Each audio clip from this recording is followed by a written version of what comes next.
Assalamualaikum warahmatullahi wabarakatuh. Innal hamdalillah nahmaduhu wa nasta'inuhu wa nastahdihi wa nastaghfiruh wa na'udzu billahi min shururi anfusina wa min sayyiati a'malina. Man yahdihillahu fala mudhillalah wa man yudlil fala hadiyalah. Ashhadu an la ilaha illallah wahdahu la syarikalah wa ashhadu anna Muhammadan abduhu wa rasuluh. Allahumma salli wa sallim ala Muhammad wa ala alihi wa sahbihi wa tabi'ina bi ihsanin ila yaumiddin. Amma ba'd. Saudara-saudari, sahabat-sahabiah, muslimin muslimat rahimakumullah. Alhamdulillah, syukur kepada Allah Subhanahu wa taala. Selawat dan salam ke atas junjungan besar Nabi kita Muhammad sallallahu alaihi wasallam dan juga ke atas ahli keluarga baginda dan sahabat-sahabat baginda seluruhnya. Yang pertama-tamanya saya ingin ambil peluang untuk mengucapkan tahniah di atas majlis akikah ini, yang mana kita adakan majlis akikah ini dengan tujuan tidak lain dan tidak bukan untuk melaksanakan perintah Allah dan Rasul. Itu yang paling utama, kan?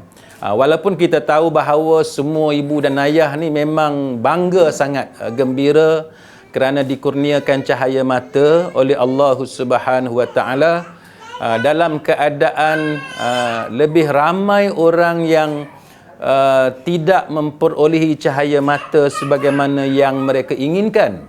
Kan ada di antara yang tidak bernasib baik, walaupun dah berkahwin beberapa tahun, malah ada yang dah 10 tahun kahwin, berbelas tahun, tapi masih belum dikurniakan cahaya mata. Sedangkan kita pula Allah Ta'ala bagi mudah. Kan kita kahwin, tak lama selepas tu tidak lama untuk kita tunggu kelahiran cahaya mata. Baik, jadi apa yang Allah Subhanahu wa taala kurniakan kepada kita ini wajib kita syukuri. La in syakartum la azidannakum wa la in kafartum inna azabi lasyadid. Jika sekiranya kamu mensyukuri akan nikmat yang aku kurniakan kepadamu, nescaya akan kutambahkan nikmatku kepadamu. Akan tetapi jikalau kamu mengkufuri akan nikmat yang aku kurniakan kepadamu, maka Allah Ta'ala mengingatkan akan azabnya yang sangat pedih. Jadi apa yang kita lakukan pada hari ini, kita buat jamuan yang mana kita tahu bahawa apa yang kita lakukan sekarang ni kita panggil sebagai akikah. Kan kita orang Melayu kita sebut akikah. Kan itu sebutan kita orang Melayu lah, tak apa. Jadi yang kata akikah itu apa dia? Baik, jadi para ulama, contohnya Imam Ibn Qayyim Al-Jauziyah rahimahullahu ta'ala dan juga ulama-ulama yang lain, mereka telah memberi pelbagai definisi. Tapi kesimpulan kepada definisi itu menunjukkan bahawa akikah ni dia merujuk kepada sembelihan binatang. Kan, merujuk kepada berkorban. Jadi apa yang kita lakukan ini, kita menyembelih binatang kerana yang pertama sekali kerana ini adalah perintah agama kepada kita. Jadi, berdasarkan kepada hadis yang diriwayatkan oleh Imam Bukhari, umpamanya apa yang disebut daripada riwayat daripada Salman bin Amir Ad-Dabi, yang mana dia mengatakan bahawa sami'tu Rasulullah sallallahu alaihi wasallam, aku telah mendengar Rasulullah sallallahu alaihi wasallam bersabda, ma'al ghulami aqiqah, bersama-sama dengan anak tu, baby itu adalah aqiqah. Maka apa yang Nabi perintahkan kepada kita untuk kita lakukan ialah fa'ahriqu anhu daman wa amitu anhu adha. Maka Nabi perintahkan kepada kita supaya kita potong rambut, cukur kepala dia. Kan apa yang diperintahkan oleh Nabi ialah dilaksanakan, akikah itu dilaksanakan kerana kelahiran baby. Kita dapat baby, dapat anak. Maka sembelihlah haiwan, Nabi kata. Sembelihlah haiwan dan hilangkanlah semua gangguan daripadanya. Jadi apa yang Nabi perintahkan kepada kita ialah sembelih. Kan? Dan sembelih itu yang disunatkan kepada kita ialah kambing 2 ekor bagi anak lelaki, manakala bagi anak perempuan kambing 1 ekor. Tetapi berdasarkan kepada sunnah yang dilakukan oleh Nabi sallallahu alaihi wasallam sendiri, kambing ni Nabi pernah lakukan, iaitu Hasan dengan Husain masing-masing 1 ekor kambing. Mana itu menunjukkan bahawa yang afdalnya, yang bagusnya 2 ekor kambing kalau anak lelaki. Tapi kalau kita nak sembelih 1 ekor seorang anak lelaki pun boleh. Itu berdasarkan sunnah yang Nabi sallallahu alaihi wasallam lakukan kepada Sayyidina Hasan dengan Sayyidina Husain. Jadi apa yang disunahkan ialah pada hari yang ke-7, kan, iaitu hari ke-7 bermula pada hari kelahiran, tu hari yang pertama. Bukan kata hari ni lahir anak, esok tu hari pertama, tidak. Tapi ramai ulama mengatakan bahawa cara kiraan 7 itu ialah hari lahir tu dikira sebagai hari yang pertama.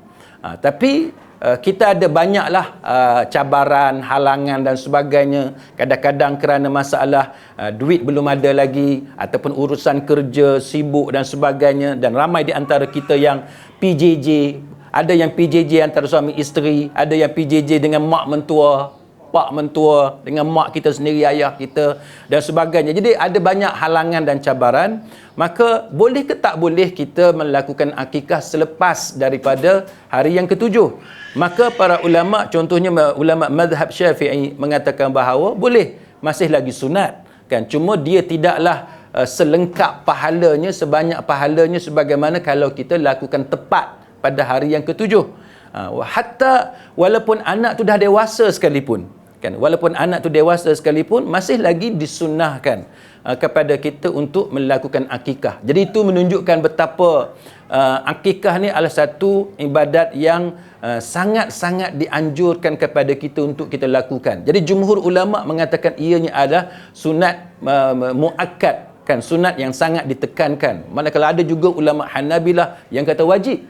Malah seperti Imam Abu Hanifah, dia kata sunat pun tidak, wajib pun tidak. Tetapi apa yang lebih tepatnya ialah ianya adalah satu sunat yang sangat ditekankan kepada kita.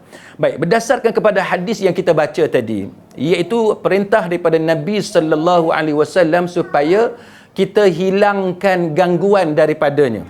Jadi apa maksud kita hilangkan gangguan daripadanya itu?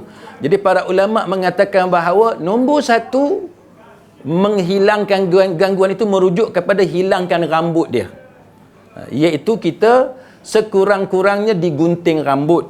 Tapi perintah itu ialah cukur sampai botak kepala anak itu, dan kita bersedekah dengan seberat perak, dengan timbangan itu. Kalau kita tak timbang pun, kita buat anggaran pun boleh. Itu yang disunnahkan kepada kita untuk kita lakukan.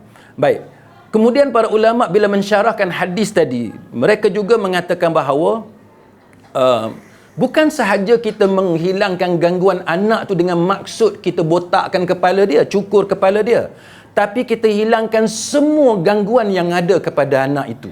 Jadi ini antara tanggungjawab kita sebagai ibu dan bapa dalam menjaga anak kita. Apa sahaja yang mengganggu anak kita, hendaklah kita menjadi penghalang kepada gangguan itu.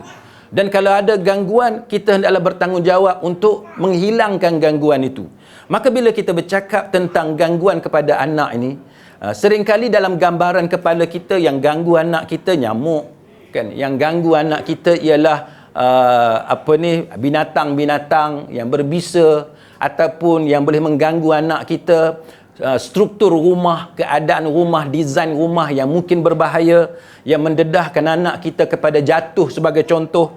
Maka ada di antara ibu bapa yang beli pagar, tak mau anak keluar daripada rumah, takut pergi ke jalan raya, dilanggar oleh kenderaan, ataupun rumah yang 2 tingkat, kita beli pagar, tak mau dia panjat tangga itu. Itu semua antara sunnah yang diajarkan kepada kita. Jadi kita sebagai ibu dan bapa ini, bila kita dikurniakan anak, kita kena ada macam apa yang kita lakukan di kilang-kilang di tempat kita bekerja. Kan, kalau di tempat kita bekerja, kita diajar tentang risk assessment, kan, penilaian risiko. Kita kena nilai risiko yang ada. Jadi itu antara perkara yang kita diajarkan. Contoh saya sebut, mungkin dia di kalangan kita ni biasa panjat tangga, kan. Cara letak tangga kita kena tahu supaya dia tak licin, kita tak jatuh dan sebagainya. Itu satu contoh risk assessment yang paling mudah. Maka bila kita ada anak kita ni ada yang 8 bulan, ada yang setahun lebih kan, ada yang 2 tahun sebagai contoh, 3 tahun dan sebagainya. Maka anak ni kita tak boleh lari daripada kenakalan dia. Kan sekarang tengah live pun nakal juga ni. Kan? Jadi ustaz nak bercakap pun duduk tengok kat dia nakal. Jadi dia nakal. Ustaz masih ingat masa ustaz ada anak kan, anak nombor 2 tu dia sangat nakal. Kan? Sangat nakal. Dua-dua nakal. Jadi apa yang berlaku? Kita sebagai ayah, sebagai ibu ni tak tenang hidup. Kan? Kita pergi berjalan. Tak berjalan rasa nak bawa berjalan anak bini kan.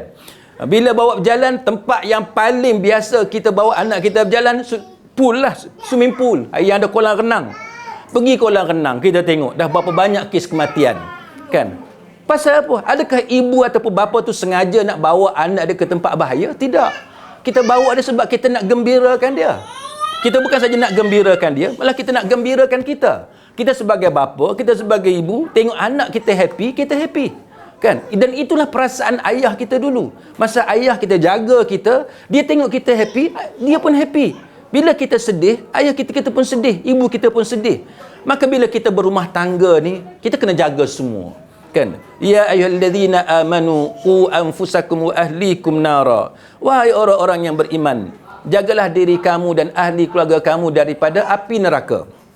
Jadi apa yang menyebabkan dosa, kita kena jaga. Jadi kalau kita tengok anak kita, kita boleh faham bagaimana apa yang menggembirakan dia, itu menggembirakan kita. Kita tengok anak kita sihat, kita pun rasa bahagia. Bila kita tengok anak kita sakit, kita akan sedih. Maka itulah perasaan ayah dan ibu kita. Jadi kalau kita hidup ni, bila kita berkahwin, bukan sahaja kita dengan anak, malah kita dengan mentua, kan? Bapa mentua, dengan ibu mentua, dengan ibu kandung kita, dengan ayah kandung kita. Jadi kita sebagai seorang anak, sebagaimana kita tidak mahu anak kita menjadi tuan kepada kita, macam itulah juga kita tak boleh jadi tuan kepada ibu dan ayah kita. Sebagai contoh, kesilapan ramai anak-anak muda pada hari ini bila dah kahwin.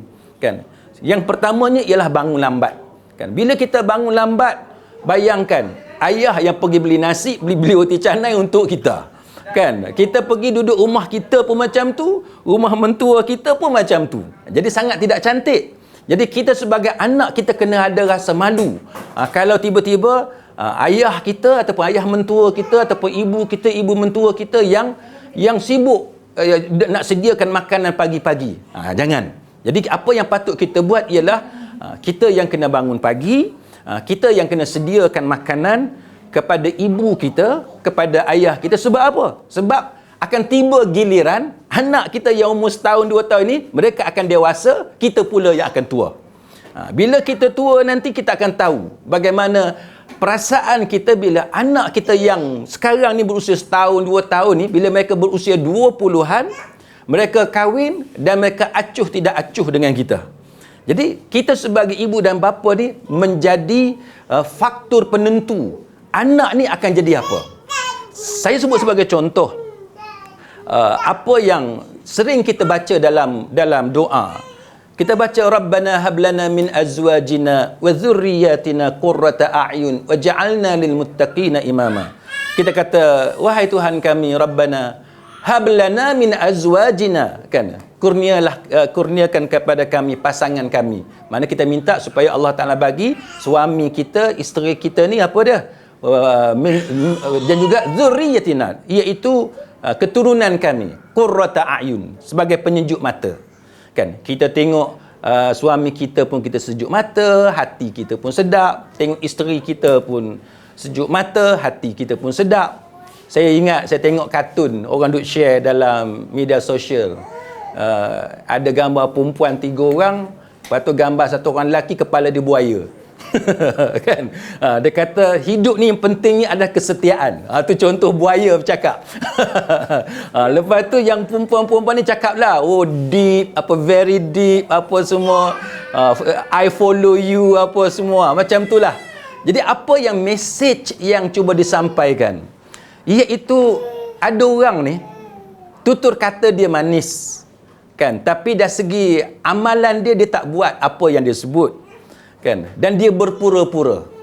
Orang macam ni Allah Ta'ala dah bagi amaran, ya ayyuhallazina amanu lima taquluna ma la taf'alun kabura maqtan indallahi an taqulu ma la taf'alun.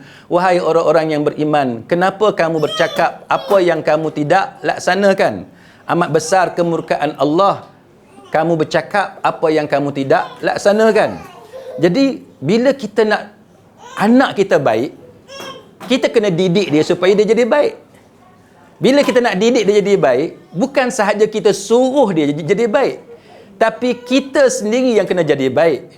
Sebab tu waja'alna lil muttaqina imama, dan jadikanlah kami ni bagi orang-orang mukmin sebagai imam. Jadi imam ni apa dia imam? Kita ketua, kita leader, dan kita ada pengikut, kita ada followers. Followers kita anak kita, kan, jiran kita, kawan kita dan orang Islam yang lain. Jadi apa yang berlaku? Kalaulah ibu dan bapa tu dia bergaduh, kan, bila kita kahwin biasalah suami isteri dia bergaduh. Jadi kadang-kadang bila bergaduh ni masing-masing tinggi suara. Anak yang kecil ni dia tengok ayah dia bergaduh, kan, anak yang kecil ni tengok ibu dia bergaduh dengan ayah dia. Dahlah bergaduh tinggi suara depan mereka menggunakan perkataan-perkataan yang tak elok. Kan, kadang-kadang kita biasalah kita dengar perkataan binatang lah, bodoh lah, bangang dan sebagainya. Maka ini adalah perkataan yang tidak sesuai untuk dikeluarkan dalam rumah tangga seorang mukmin. Jadi kita kena biasakan bila kita bercakap, kita elakkan daripada menggunakan kata-kata yang kesat. Sebab apa? Sebab walaupun kita tak suruh anak kita guna perkataan kesat, tapi bila kita guna perkataan kesat, itu sebenarnya yang membentuk jiwa anak tadi. Anak kita jadi kasar sebab apa? Sebab kita yang kasar. Kita yang kasar. Anak kita tak peduli kepada kita. Kenapa? Sebab kita sendiri ambil sikap tidak peduli. Kadang-kadang, kan, berapa ramai ibu-ibu yang menangis dekat sinki. Duk basuh pinggan, basuh gelas, cawan, sudu garpu, air mata ni keluar je. Pasal apa? Sebab kecil hati dengan anak dia. Kan? Kecil hati dengan anak. Kan orang perempuan, biasa tak? Masa basuh pinggan mangkuk tu, duk menangis, keluar air mata. Pasal apa? Duk bergaduh dengan suami. Kan? Basuh pinggan, duk terdesak-desak menangis, kan? Itu biasalah. Kan? Jadi, adakah kita sanggup buat benda-benda yang macam tu? Maka kita tak sanggup. Jadi apa yang kita perlu lakukan ialah kita kena jadi contoh, kan? Kita jadi contoh. Jadi anak ni dia akan membesar. Sekarang umur setahun lebih, 2 tahun, dia akan membesar bukan hanya dengan sebab kita yang ajar dia dengan tutur kata kita, tapi dengan apa yang dia lihat, kan? Apa yang dia tengok. Jadi kalau dia tengok mak dengan ayah dia tak pernah peduli pasal ilmu agama, kalau dia tengok mak ayah dia pagi-pagi tak pernah pegang Quran, tak pernah baca maksurat sebagai contoh zikir yang disunnahkan oleh Nabi sallallahu alaihi wasallam, maka itulah yang anak tu membesar dengan apa yang dia dibiasakan, yang dia dilazimi. So dia akan kekok bila dia dewasa nanti untuk baca Quran pagi-pagi, sebab dia tak membesar dalam suasana macam tu. Dia akan kekok untuk jadi imam sebab dia tak pernah dilatih oleh ayah dia untuk jadi imam. Kan? Dia akan kekok untuk bangun pagi sebab memang mak ayah dia selalu bangun tengah hari. Maka kita bila kita sudah berkahwin, kita kena bersedia untuk jadi suami dan isteri. Ada orang dia buat sesuatu dia tak bersedia. Kan? Dia tak bersedia.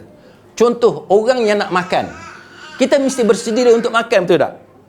Apa persediaan untuk makan? Benda paling mudah ialah make sure perut you kosong. Kalau you dah penuh dah dalam perut, lepas tu kita nak pergi jemputan kenduri, boleh isi tak? Tak boleh isi. Kita tak boleh enjoy dah makanan tu. Bila kita nak makan, kita kena pastikan suasana tu sesuai untuk kita makan. Samalah juga bila kita nak main. Macam saya semalam hiking, kena cerita sikit pasal hiking. Dan semalam pergi hiking Bukit Bendera. Kan? Nak berriadah, nak cycling, nak bersenam, kita kena bersedia, kan? Syekh Rosman kita dah ajak agak saya, Ustaz, sebelum pergi hiking sapu minyak panas dulu. Saya pun tengok Google, baca kelab-kelab hiking. Betul, di Amerika pun kelab-kelab dia orang bagi guideline kan, panduan nak hiking tu apa. Contoh antaranya ialah sapu dulu minyak panas, lotion, krim panas dulu. Pasal apa? Supaya otot kita tu bersedia untuk hiking. Jadi buktinya nasihat Man tu berguna. Bermanfaat. Boleh naik tanpa masalah sampai puncak Bukit Bendera. Dan balik ke rumah tak ada rasa sakit otot, tak ada. Itu contoh. Kita bersedia.